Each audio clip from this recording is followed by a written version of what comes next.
ನಾನು ಮೊದಲೇ ಹೇಳಿದಾಗೆ BY ವಿಜಯೇಂದ್ರ ಇವತ್ತು TV9 ಜೊತೆಗೆ ಎಕ್ಸ್ಕ್ಲೂಸಿವ್ ಆಗಿ ಮಾತನಾಡಿದ್ರು. ಈ ಸಂದರ್ಭದಲ್ಲಿ ಈಶ್ವರಪ್ಪನವರನ್ನ ನೀವು ಮೂಲೆ ಗುಂಪು ಮಾಡಿಬಿಟ್ರಾ ಅನ್ನುವಂತ ಪ್ರಶ್ನೆಗೆ ಅವರು ಕೆಲ ಉತ್ತರಗಳನ್ನ ಕೊಡ್ತಾರೆ, ಕೆಲ ಸಮಜಾಯಿಷಿಯನ್ನ ನೀಡ್ತಾರೆ. ಏನೇನು ಹೇಳಿದ್ರು ಬನ್ನಿ ಕೇಳೋಣ.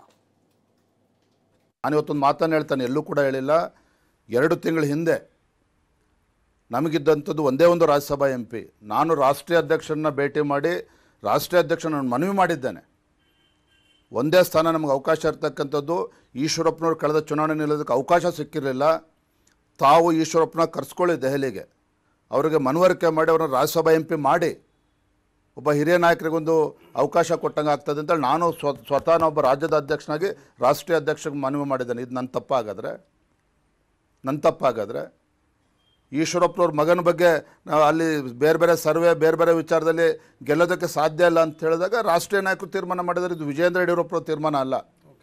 ಯಡಿಯೂರಪ್ಪ ಪಾರ್ಲಿಮೆಂಟ್ರಿ ಬೋರ್ಡ್ ಮೆಂಬರ್ ಇರ್ಬೋದು, ನಾನು ರಾಜ್ಯದ ಅಧ್ಯಕ್ಷ ಇರ್ಬೋದು. ನಮ್ಮ ಕೇಂದ್ರದ ನಾಯಕತ್ವ ಅಷ್ಟು ವೀಕ್ ಇರ್ತಕ್ಕಂಥ ನಾಯಕತ್ವ ಅಲ್ಲ. ಕರ್ನಾಟಕದ ಬಗ್ಗೆ ಹೆಚ್ಚು ಸ್ಪಷ್ಟತೆ ಇದೆ.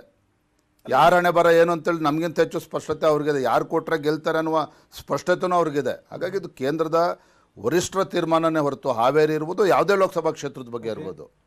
ವಿಜೇಂದ್ರ ತೀರ್ಮಾನ ಅಂತೇಳಿ ಅವರವರ ತಪ್ಪು ಕಲ್ಪನೆಯಲ್ಲಿದ್ದರೆ ಅದಕ್ಕೆ ನಾನು ಹೊಣೆಗಾರ ಆಗೋದಕ್ಕೆ ಸಾಧ್ಯ ಇಲ್ಲ. ನೇರವಾಗಿ ಹೇಳ್ತೇನೆ.